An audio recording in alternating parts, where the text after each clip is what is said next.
The sky was the limit for the 88 teams that started the Country Cup, and for the final two clubs, this is where they finished. Dwarfed by the SCG, fans relied on binoculars, while Merewether fell back on its tail, milking what it could. With one wicket in hand, Merewether had hoped to crack 200 in the limited overs match. It had to settle for 193, enough to keep the cup in Newcastle for another year. And Maitland's Mindaribba Warriors rugby league side has shown the hosts how it's done at the Tamworth Sevens tournament.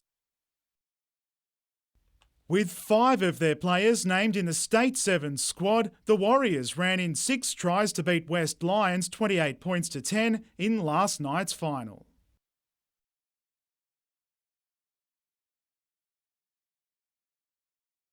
He may have been kissing babies, but during his visit to Awabba today, Frank Sartor denied that his decision to ban all open-cut mining in the Lake Macquarie local government area was a PR stunt ahead of the upcoming election.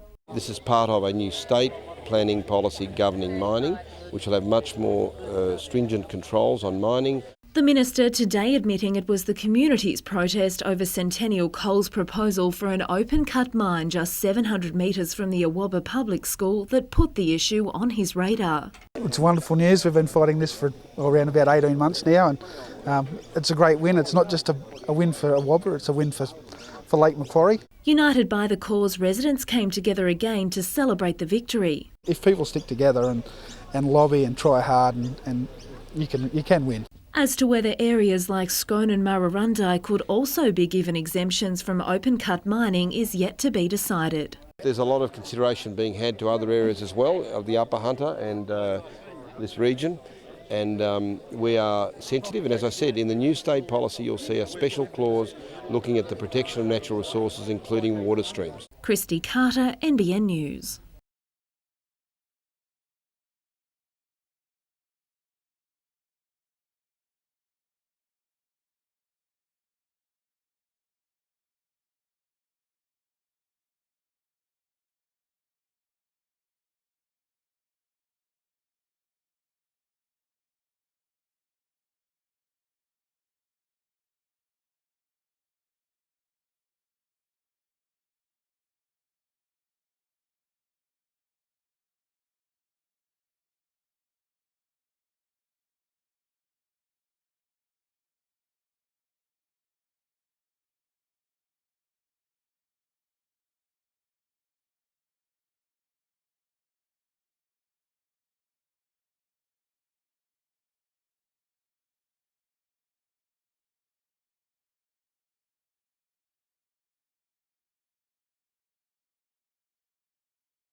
The Knights board met this morning since its very public spat on Wednesday night, in which Chairman Mike Tyler resigned. After 2 hours, directors emerged.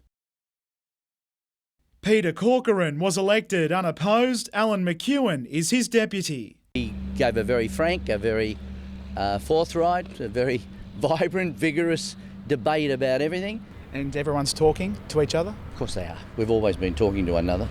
For now at least, it appears the battle is over, with a unanimous decision made to allow Knights members to decide if they want to reduce the number of Newcastle Rugby League appointed directors on the Knights board. From 4 to 2 is the proposal, and members will vote on whether to change the club's constitution at a meeting on the 4th of April, a move so far well received by the Knights membership base. Every member I've spoken to since last Wednesday has been supportive of having the opportunity to have their say and have a vote. As for the vacant Knights directorship, Newcastle solicitor Nicola Stan was elected to the board. It's on a very, very high note outside family commitments and work achievements. It's quite a personal one, I feel. Coincidentally, he's also the local league's honorary solicitor. Adam McKilrick, NBN News.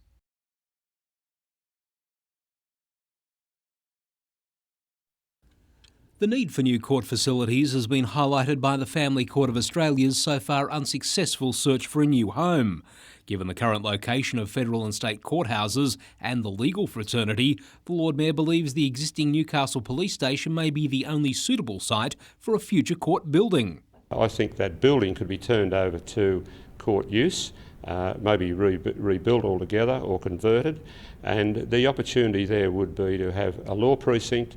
A law precinct is the current goal of the Newcastle Law Society, which wants the courts under one roof.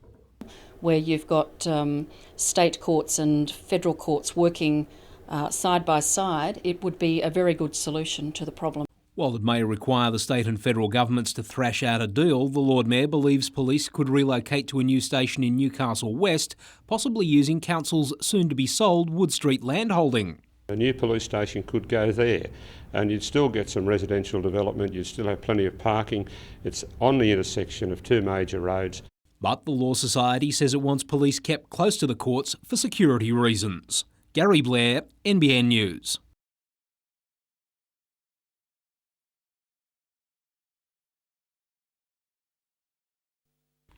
Aptly titled Newcastle, the story is a snapshot of New South Wales' second largest city, focusing mainly on the local surf culture but also the working harbour. Basically it's a working class journey of a young kid named Jesse who has a dream to go on to the big surf circuit and be a star. But he has to survive his own demons. As well as injecting around $500,000 into Newcastle's economy, the movie will also put the spotlight on the country's largest surf carnival. Well, the whole film culminates in Surffest. So there's a whole, that's Jesse's trial by fire. Is he going to make it into Surffest? And once he gets into Surffest, is he going to, bomb out? Is he, what's going to happen? All the producer needs now is to find someone to play Jesse. We're looking up and down the coast, we're looking in Perth, we're looking up in Queensland.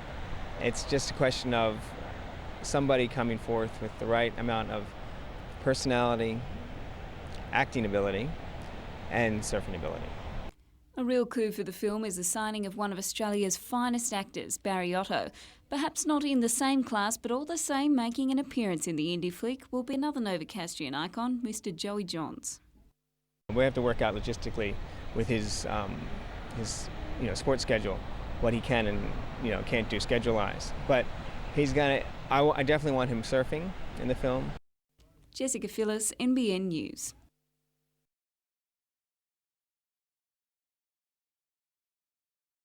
After such a bright start to Newcastle's finals campaign, the future is indeed clouded for at least one Jet after an incident-fuelled win over Sydney. There's fights breaking out all over the place. The Football Federation today reviewed footage of one clash in particular where tough defender Jade North allegedly head-butted Sydney's Ian Fife. North will now face a disciplinary hearing on Wednesday night, charged with violent conduct. Late this afternoon, the Jets issued a statement saying, "We intend to defend it vigorously." As for Mark Bridge, it's a groin injury threatening his part in Sunday's grand final qualifier against Adelaide, with the striker taking things lightly today. It's more precautionary right at this moment, but I would ascertain that come Sunday he'll take his position in that starting 11. The Jets train tomorrow and Thursday before attending a civic function. They then leave for Adelaide on Friday. I just think it's important for us to get there, get nice and settled and not be rushed and make sure that we're well and truly prepared. Adam McKilrick, NBN News.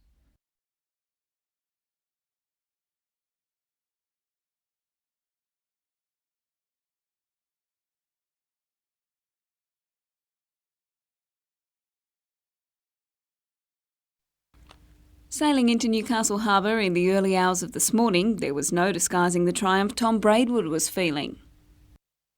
After a few hours' sleep, he set about unloading the cramped cabin of his 21-foot purpose-built craft, which tested his resolve during several days of fresh upwind breezes. Yeah, no, it's very uncomfortable. I mean, there's no bed down there, there's no real galley as such. I've just got a little cooker that swings around. There is no toilet, so you use a bucket, and it's very wet all the time. But perhaps the greatest challenge for the seasoned Volvo and Sydney to Hobart crewman was accomplishing the first qualifier for the mini transit race on his own. To do something on your own is always a different discipline, and it's a scary prospect. So for me it was a good learning curve. I learned a lot about the boat and about myself. Tom's yacht will be sent to France later this month, with he and his family to follow suit in March. There he'll complete the next stage of qualification, racing another 1,900 kilometres in the European regattas. The ultimate goal, the mini transit race from France to Brazil in September, which has never been completed, let alone won by an Australian. If I wanted to just go compete, I'd buy some old boat over there and just drift around. But this boat's state of the art, you know, so we've got all the tools to win now. Jessica Phillis, NBN News.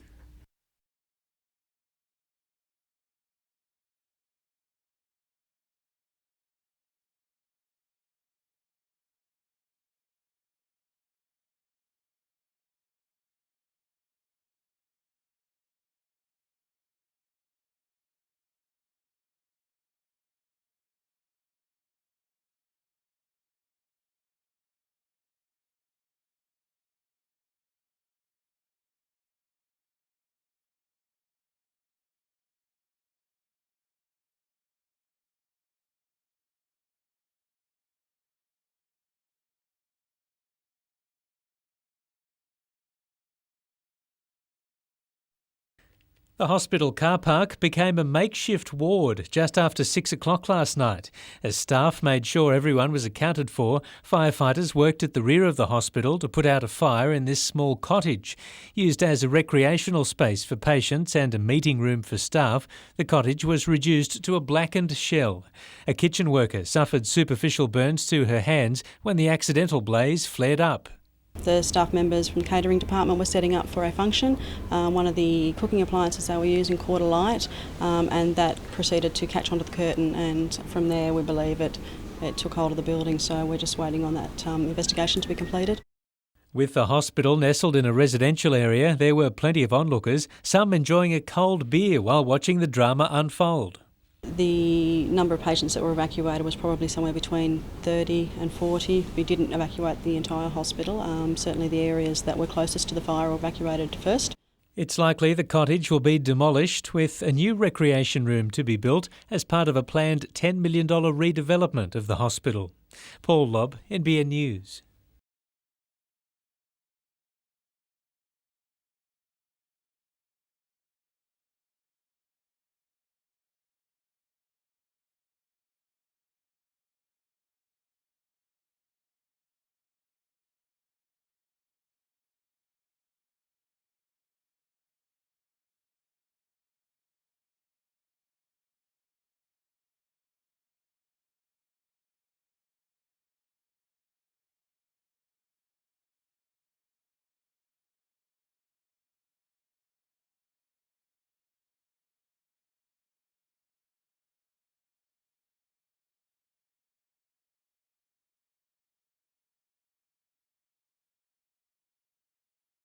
We were able to go through some of the wage concerns of the crew and some of the safety concerns of the crew. So we're now satisfied that this ship sails with the crew's concerns being articulated, being addressed, and I'll follow those up with the Greek company tonight. Okay, good. Global warming and climate change. It's the hot topic of conversation. And as the world's biggest coal exporter, the finger is being pointed straight at the Hunter region. But according to Stephen Davidson, if we shut down our coal industry, the economy would collapse. The coal industry exports here $6 billion worth out through the port of Newcastle. That's a significant number in anybody's language. He wants state candidates to focus on striving for solutions with the help of the CSIRO and the university. We're hoping that we can move their development to bring to this region an energy excellence research centre. Speaking at the Newcastle Business Club today, he outlined areas which need commitments from the candidates, including an integrated public transport system through to increased marketing to redevelop the old BHP site. The Chamber is also running forums next month with the public invited to quiz the state candidates, and there's sure to be some fiery debate. Bryce, having put his hand up as an independent, has really thrown the cat amongst the pigeons. I'm looking forward to definitely hearing what all the candidates have to say. Jane Goldsmith, NBN News.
There are two things going on at this cafe in Newcastle's West End: people off the street and the disadvantaged are being fed healthy meals free of charge 6 days a week. And the people in the kitchen are Work for the Dole participants, learning trade skills from qualified chefs. But the church says it's been stripped from 40 Work for the Dole positions to 20, which has halved the cafe's funding, putting the successful program at risk. From what we understand, the government is tightening up. There are only so many positions available. One Work for the Dole provider withdrew its 40 government-funded positions for the cafe recently, but it's believed another provider has stepped in to offer 20 positions. We don't want it to fold. That's why, as a church, we are covering everything. We're drawing dollars from wherever we can draw dollars from to actually keep this going. The church says it's determined to keep the cafe open despite the reduction in its funding. We've had so many clients come through our cafe that now have jobs. They're now not living on the street. They're living in flats. They've been reunited with their families. For a club that's just 90 minutes away from a grand final berth, the atmosphere in the Jets camp is decidedly casual. So much so, a few of the lads are taking on some extra responsibilities.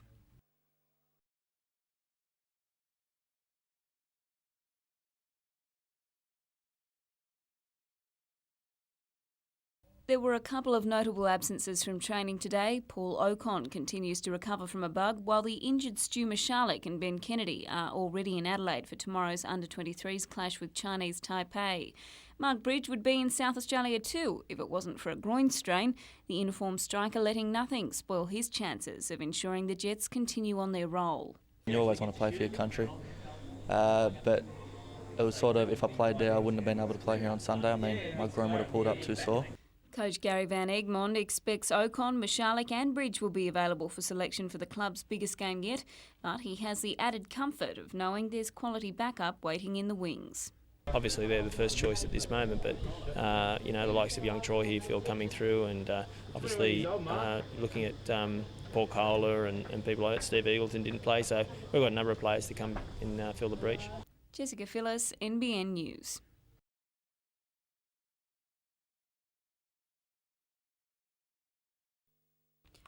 He may have had one of the best seats in the house for that spectacular clash against Sydney, but it was on the other side of the sideline that Troy Heafield longed to be. In the 88th minute, the 20-year-old got his chance. I actually wasn't expecting it, to be honest. Such a big game, Sydney FC, this the semi-final. If we lost, we were out, and we needed a win. We needed 2 goals to win it. But it gives me a bit of confidence that the boys actually helped me through it. So it was real good. Instructed by his coach to vigorously defend and just run everywhere, the substitute joined what was up to then the club's most crucial match. It was an incredible show of faith from coach Gary Van Egmond. With 5 minutes play remaining, a Sydney goal would have spelt the end of the Jets' campaign. It's good for him to get a taste of it, and obviously with the window opening for him with Labby going overseas, you know, he's done extremely well here in the training sessions, and I've got no hesitation with putting him out there. A taste he could and plans to get used to. It's given me the opportunity now, and hopefully I go with two hands, which I hope to do, and I hope to make the team this week, and you know, I'm looking for bigger and better next year. Jessica Phyllis, NBN News.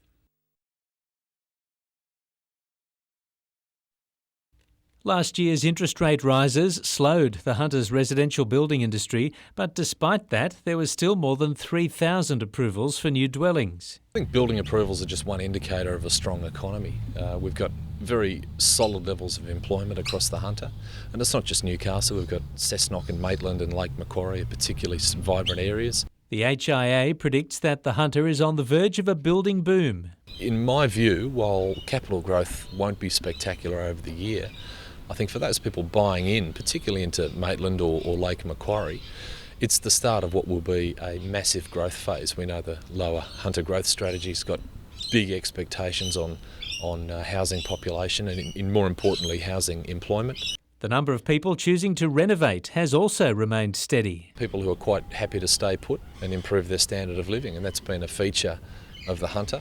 We've seen Sydney renovations fall. We've even seen renovations fall in other high-priced capital cities as people have decided to stay put, see what happens to the housing cycle and pay off some debt. But the news isn't that good for renters, with the latest figures showing higher rents and a further squeeze in availability. Paul Lobb, NBN News.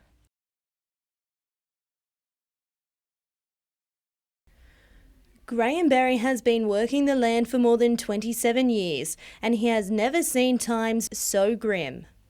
If we don't get any sort of a break in the weather as far as autumn or coming into autumn, well, I don't think there'll be any farmers here going through winter. Farmers are now restricted to using 16% of the total water flow in the Hunter River, and that's leaving irrigators like this worth $100,000 sitting idle. So there's a lot of capital just sitting there on the ground, and I think there'd be a lot of farmers in the Hunter Valley in the same situation. Less water means farmers can sustain fewer cattle, resulting in less milk and a cut in income. It makes life pretty difficult. In fact, it's near impossible to farm down here on the Hunter without the water. Tanya Chesworth knows the story all too well. A farmer herself, she is now doing her part to ensure other farmers are getting the support they dearly need by holding drought support meetings. The purpose of these days is just to inform farmers about what they're entitled to make sure they're not self-assessing and deciding that they don't fit the criteria. And as for our farmers' future... Well, I wish I had a crystal ball. I mean, rain could certainly have some miracles there, but unless we get some rain, nothing really is going to change, and it's going to be extremely tough. Melissa Lyons, NBN News.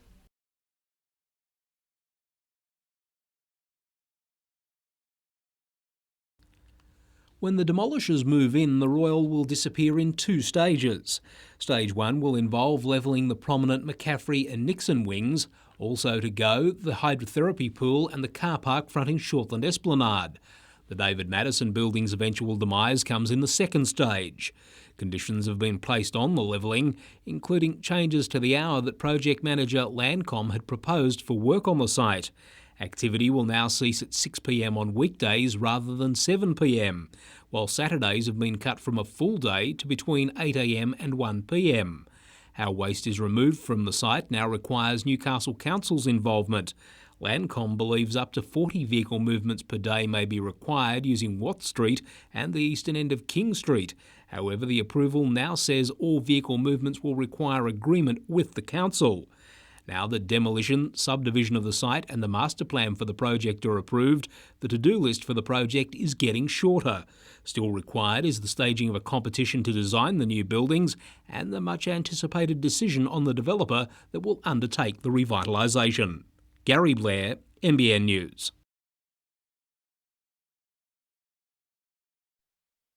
NBN News cameras were there in the summer of 1963 when Lord Mayor Frank Perdue opened the Lambton Park War Memorial Swimming Centre. It was a day of celebrations for Newcastle with brass bands, big crowds and a swimming carnival. These days the pool is just as popular, not just with the general public and school carnivals, but also as a base for national swimming, diving and water polo teams who have limited space to store their equipment. The grandstand seating is showing its age with large cracks and concrete cancer. Council plans to spend just over $1 million demolishing the concrete seating and replacing it with new seating that has extra storage space underneath. The shade structure, which carries solar heating pipes for the pool, will remain. A development application is before Council, but the improvements aren't likely to be carried out for a couple of years. Meantime, planning is underway to build a giant marquee over part of Merriweather Baths next month to house a fundraising ball for the Newcastle Maritime Centre. Paul Lobb, NBN News.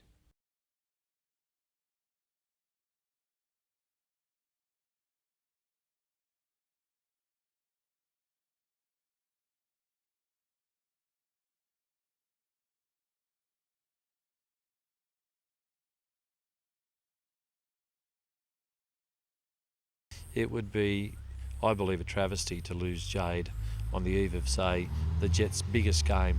So we'll be defending the charges. We're optimistic of a favourable outcome.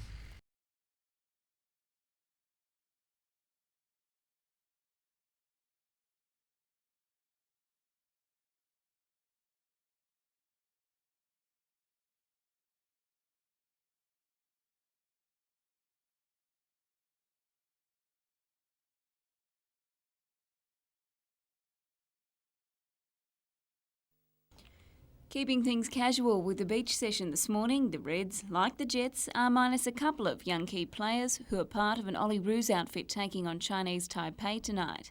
The first hint of mind games ahead of Sunday's sudden death final emerged when Kosmina was asked if he thought Mark Bridges' withdrawal from the Ollie Roos camp was about more than just injury. Bridgie's got a legitimate adductor problem. It's been signed off by a doctor, so you can't really question it, but I know what you're getting at. Still haunted by Melbourne's last gasp win in the major semi, former Novocastrian, now South Australian Travis Dodd is hell-bent on ensuring his team isn't stumped come Sunday. It's going to take a couple of days to, go through it and see where we went wrong, but, we're all professionals and we've got another huge game this weekend, so it's a matter of getting our heads right for the weekend. They may have the home ground advantage, but Newcastle is going about ensuring the Jets head into the clash in the highest of spirits, with an official send-off on Friday at 9:30. We're farewelling the team from the Town Hall and Wheeler Place on Friday morning. It'll be the public's welcome. There'll be an autograph signing. Their voices may still be hoarse from Friday's win over Sydney, but it won't stop around 100 squadron members from making the journey to enemy territory. And there's certainly room for more.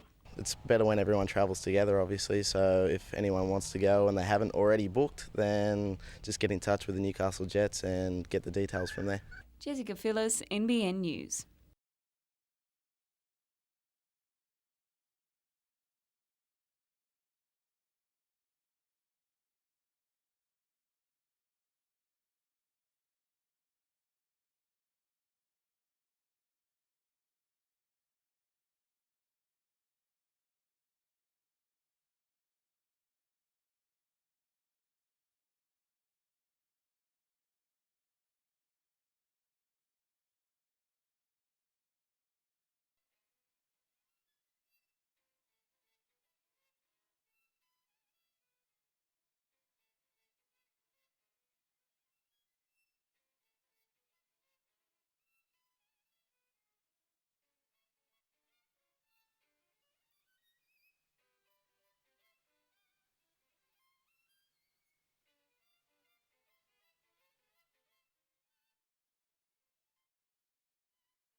For most people in the Hunter, last night's storms provided a spectacular light show and a good drenching of rain. But Mother Nature's hand fell heavily on Scone. After a 37-degree day, a violent windstorm pushing a huge dust cloud hit the town about 6:30.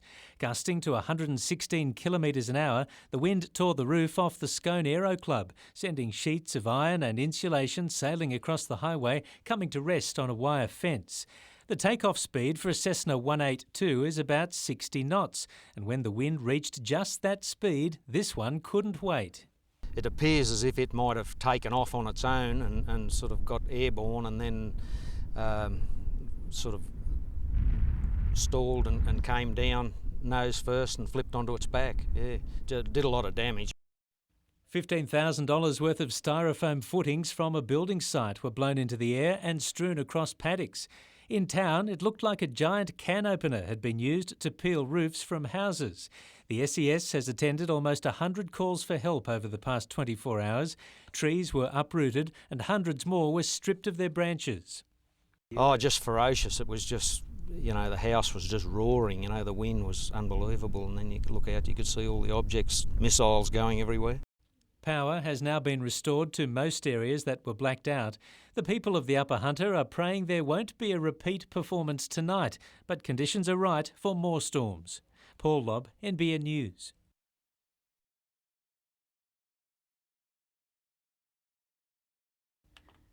Much like his days on the rugby league field, today Paul Harrigan was a man on a mission.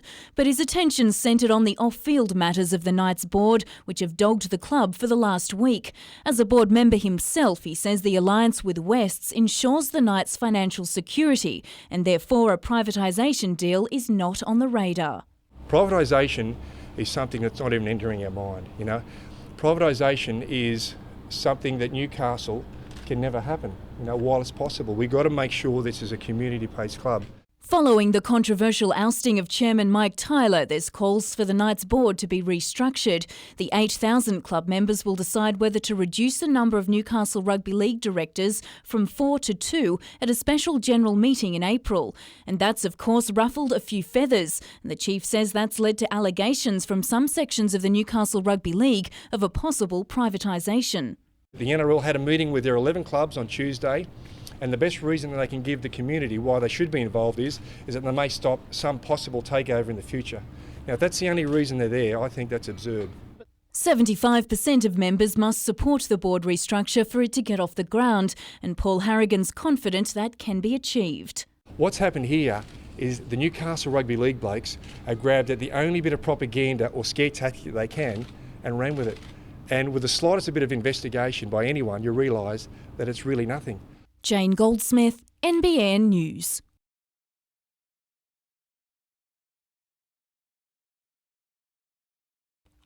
They may work together on a daily basis, but the reality for the rescue officers of the ambulance, police and fire brigades is that they don't often get to practice together.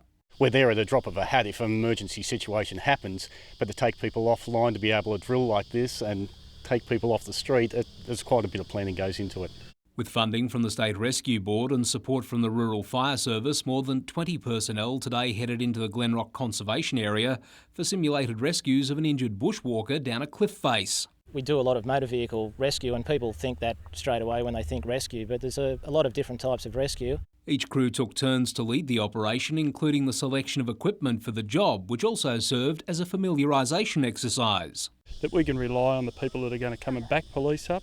We know they have equipment that can help us out. For ambulance rescue, an opportunity to show what happens at ground level when a situation is beyond the capabilities of a rescue helicopter crew. They are generally the quicker response and extrication, but as past times have proven, these sorts of methods definitely are required. Gary Blair, NBN News.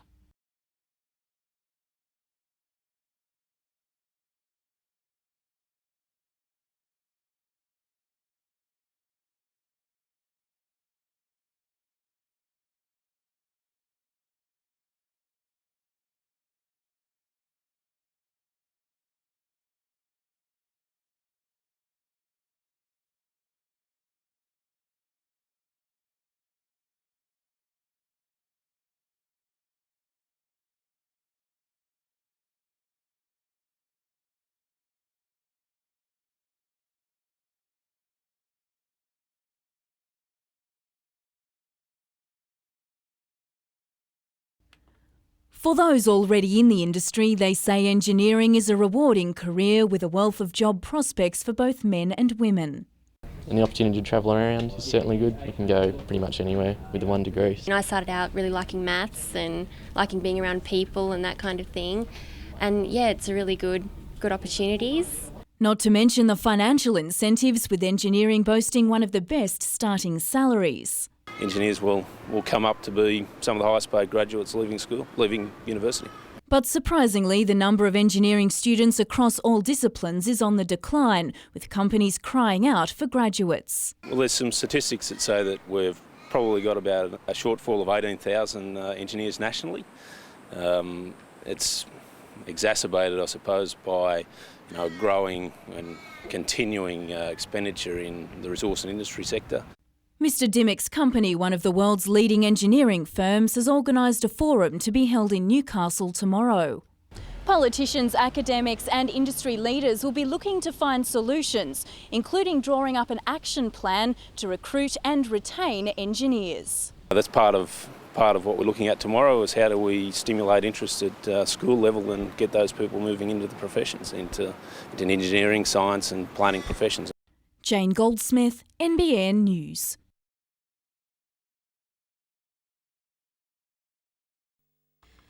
With plans to try his luck in Europe when he comes off contract at the end of the season, Jade North could very well have played his last game for the Jets. The Socceroo was handed a 2-match ban at FFA headquarters last night, but 1 week was suspended until the end of next season. That means he would be available for the grand final if the Jets defeat the Reds come Sunday. It's going to be the hardest match I've watched in a long time, but I'm going to go over there with the boys and give them full support. Just that they've given me support over the last week or something. North's loss is someone else's gain, and there's plenty of players eyeing off a promotion from the bench. Eggs is definitely an option. Paul Kohler is an option. Stephen Old is an option. Moving Tim Brown is an option. So, there's a number of things that we could do, and at this stage we just have to have a look and ascertain which is the best way to go. I've always got our hand up, but there's a couple of guys fighting for the spot. So, he's got a tough decision, and that's our job as players to make for him. Some positive signs from Mark Bridge today as he returned to training following a groin strain. Paul Ocon has also recovered from the stomach upset which kept him off the park earlier this week. The only other injury concern is Stu Michalek, who was rested after playing 45 minutes of the Olyroos thrashing of Taiwan last night. Jessica Phyllis, NBN News.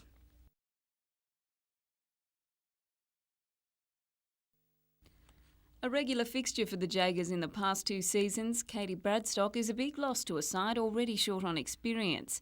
The former Australian under-21 representative was an inspiration for many of the game's young fans, overcoming horrific injuries sustained in a car crash to forge a fruitful career in the National League. But returning to training this year, Bradstock found she'd lost the buzz the game had brought her for so many years. I'd train as hard as I could and as hard and probably as good as I had been in previous years, but when I left that training field, I had no thought back as to what I just did. I was just glad it was over and I wanted to get home. The determined 23-year-old has instead focused her attention on giving other young athletes a sporting chance. She's gone into business with another ex-Jagger, Jane Altschwager.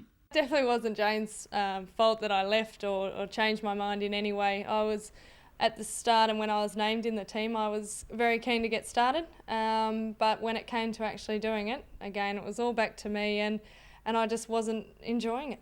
The pair have launched their own sports management company designed to give lesser-known athletes a helping hand. There's a lot of people out there that still do a lot of coaching clinics, still do a lot of speeches and a lot of appearances that don't get recognised or don't get paid for their services. And it's always hard to try and ask for money. Jessica Phyllis, NBN News.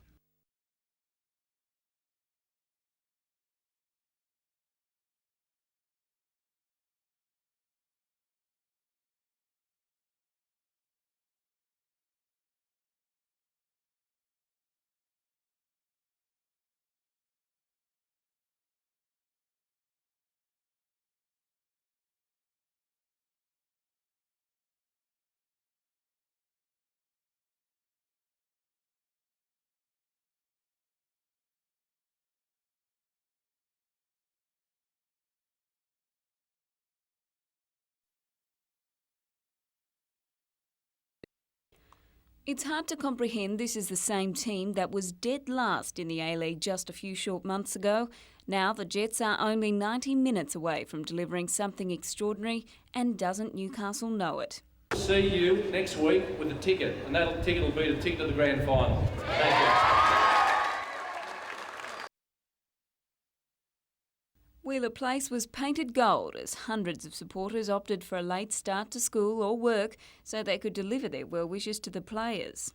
We've followed soccer for years and we told them we're not leaving this planet till Newcastle wins the grand final. So hopefully it'll be this year. Some are so confident the Jets will be there, they've already bought their tickets. I'm going to grand final over in Melbourne. You're going to the grand final? Yep. And do you think we'll be there? Yep, definitely. Perhaps the proudest of all is club chairman Con Constantine, who's copped plenty of flack in the past for his take-no-prisoners approach to securing a championship trophy. And when you walk down the street and you see people come up to you and wish you all the luck, that's what makes it all worthwhile. We'll have more on the Jets send-off later in sport. Jessica Phyllis, NBN News. There was bittersweet news for those who rose early for the first economic update breakfast of the year. Those working in the buildings sector welcomed the results, but overall the rate of growth in the region's economy is continuing to slow. Consumer activity has been weak, a key indicator showing the number of new cars being sold is on the decline, but residential development has buoyed the construction sector. Certainly in terms of residential building approvals, they surged towards the end of last year. In the September quarter they increased by 25%, and that was followed by another 11% increase in December, and that was moving against the trend set in the rest of the state. Also released this morning, new results from the Foundation's Wellbeing Watch survey, which has identified the benefits of staying at school until Year 12 and completing post-school qualifications. Because the evidence is that people who leave school early in Year 10 or below are at greater risk of unemployment and also at risk of lower incomes. And despite lower salaries, those living in the Hunter are more satisfied with their pay than the state average. The explanation that the cost of living is more affordable than Sydney. Jane Goldsmith, NBN News.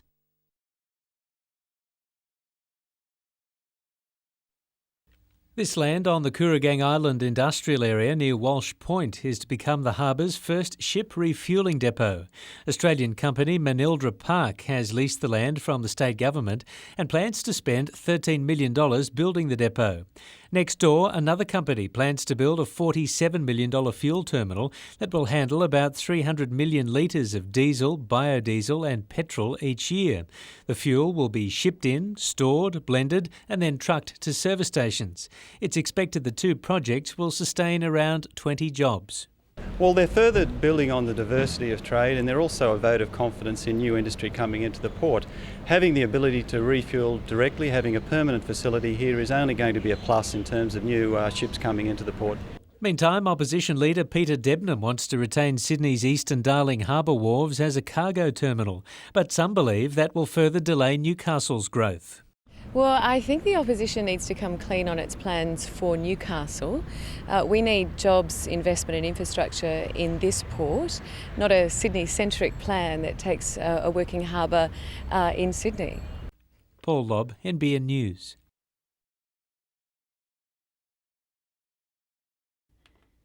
It's an extremely satisfying career helping to bring a new life into the world. But despite the attractions, there's a lack of obstetricians and midwives. We also are an ageing workforce, so midwives don't want to be working for the most part till they're in their 60s and 70s. So we really do have to look at how we're educating them. It's a long road for budding midwives, several years of education and training often creating an obstacle. Many hope that will soon change. There's 3 years training to become a registered nurse, then they have a year as a new graduate registered nurse, then there's a 15-month or some variation of that time to become a midwife. 140 obstetricians and midwives attended a conference at the John Hunter Hospital today. Among discussion, the Belmont Birthing Service, its one-on-one system and innovative model of midwifery care, while it's also helping to alleviate the workforce shortage. The one-on-one model means that the midwife and the woman get to know each other really well. So there's the one primary midwife looking after the woman and her family.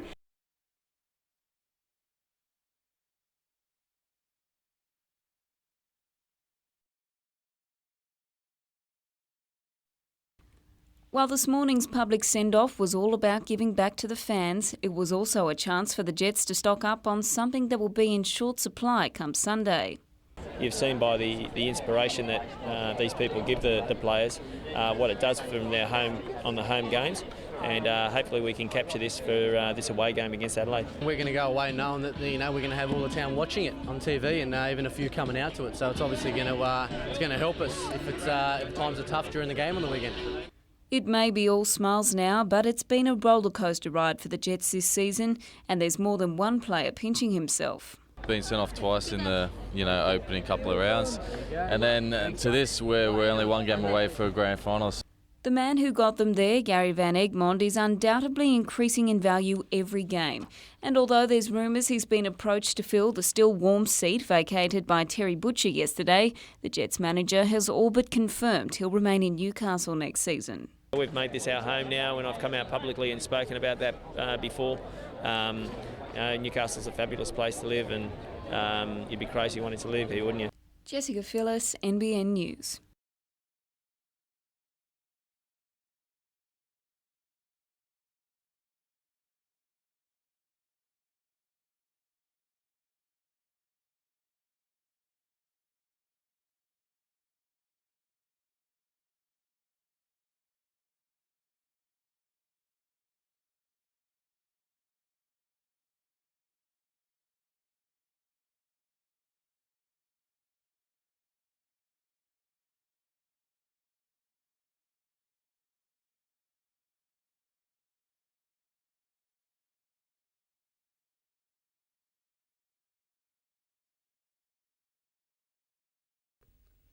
In Newcastle, a group of 3 young disabled artists displayed a collection of their most prized works.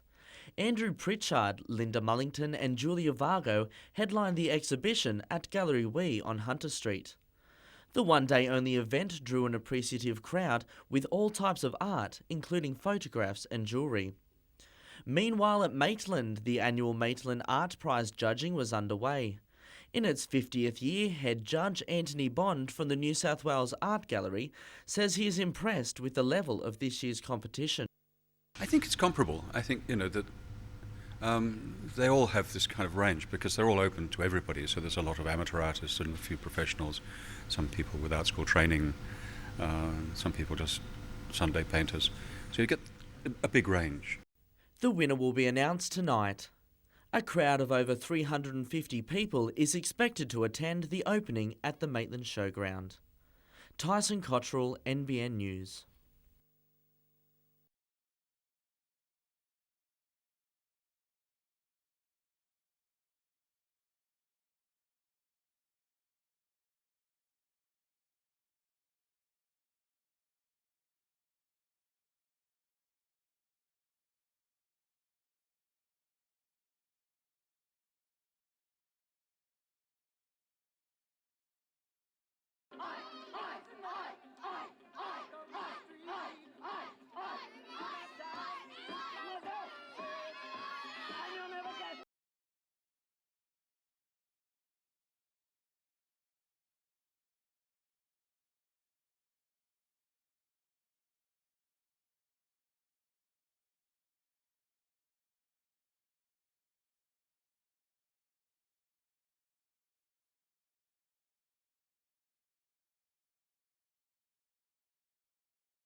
So how do professional golfers relax? On the course, of course.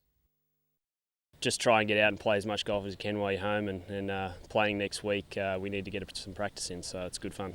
And it was every bit the casual game at Fern Bay. James Nitty's struggling with this approach, seeing the funny side of things even if he couldn't see the ball. But it's all part of a much bigger picture in what's been a long comeback from illness.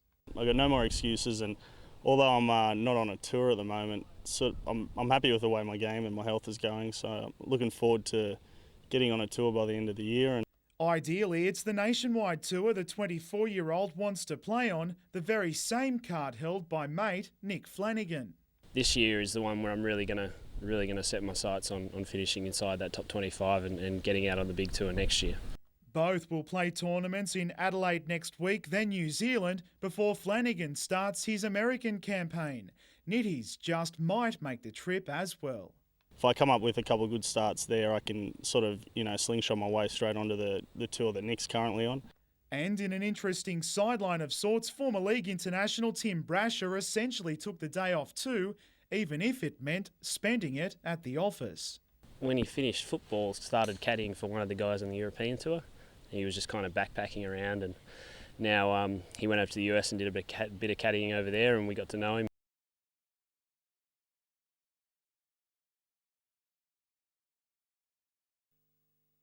No new coal mines was the message from protesters to the state government, but with the election now just weeks away, it was also a protest about answers. The climate change issue is so urgent now that the major parties need to come clean and state what their position. They can't hide behind committees of inquiry and findings and that. They need to come clean before the election and say what their position on Anvil Hill is. As Water Police watched on, protesters took to the water, the message clear from both sides. But their chants were overshadowed a little when they discovered a ship being guided into the harbour carried wood chip and not coal. But that didn't deter protesters from vowing to continue their fight against coal expansion. A new coal loader will drive more coal mines right up the Hunter. Every tonne of coal that goes overseas comes back as climate change. That's why we need to draw a line in the sand. No new coal projects. Christy Carter, NBN News.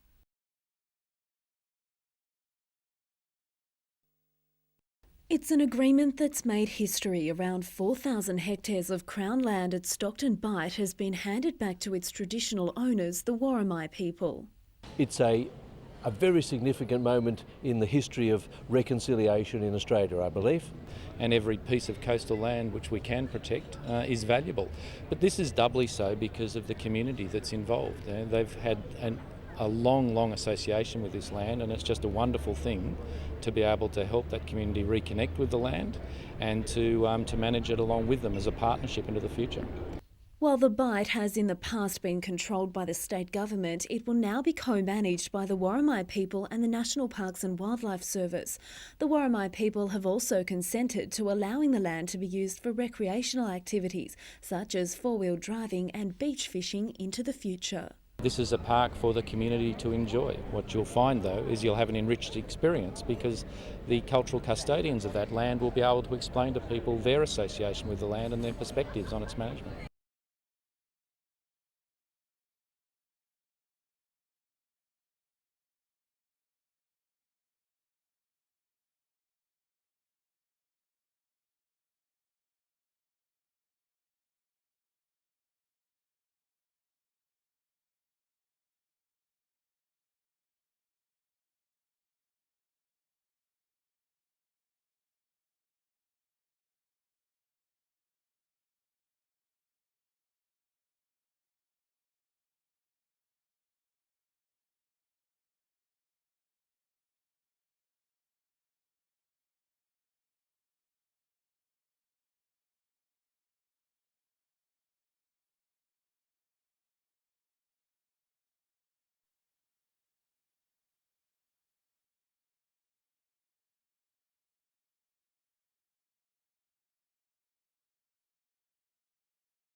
It was a legislative loophole that saw Planning Minister Frank Sartor overrule the Land and Environment Court's decision to reject a proposal for a 600-plus dwelling residential development at Catherine Hill Bay.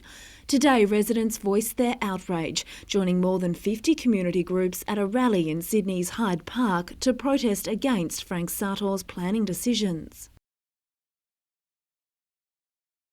But while residents fear the development would destroy the town's historical value, Mr Sartor is confident Rose Corp's proposal can be amended to accommodate their concerns.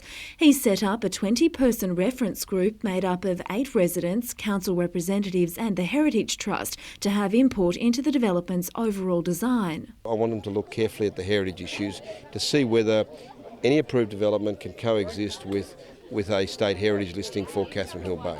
If its proposal is approved, Rose Corp plans to give 80% of the land it owns to public ownership, a move Mr Sartor claims would give the state government more control in the future. If we walk away from this or reduce the development, which we may do, we may not do, we've still got an open mind, the implications are there will be less environmental gain and potentially the developer might decide to subdivide and sell to individual people. Christy Carter, NBN News.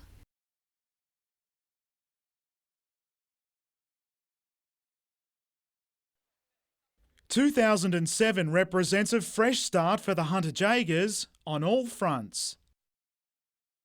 The Army's School of Infantry at Singleton is as far away from a netball court as these women could get in an environment traditionally dominated by men. They are motivated just like the guys are here, and they're willing, because they are female, they take obstacles a little bit more seriously than the guys, so they wanted to actually achieve it because they are girls, so it's good. It's part of the Jaegers pre-season with working as one on top of their things to do list. We started in January, we got to know all the girls, and after a weekend like this, it definitely brings us together a lot closer. It's a good thing too, with 11 new, young players to fill a void left by a series of high-profile retirements in what will be a steep learning curve. All of them have been in national junior squads of some form or are currently in national junior squads, and yeah, we're really pleased with the depth of talent. Well, certainly an exciting young talent we've got. Exciting is an understatement, especially for those preparing to make their National Netball League debut. I've been watching the TV for so many years and seeing my idols play, and now I'm getting an opportunity to have a chance to get out there, so can't wait. Now begins the search for a new leader, with the weekend as much about tactics and communication as it was about reaching physical goals. Trying to get the people that you probably wouldn't think talk a lot, get them out, make their voice known, and they might have something productive to say. Whether it translates into results, though, we'll have to wait until the season starts on Anzac Day.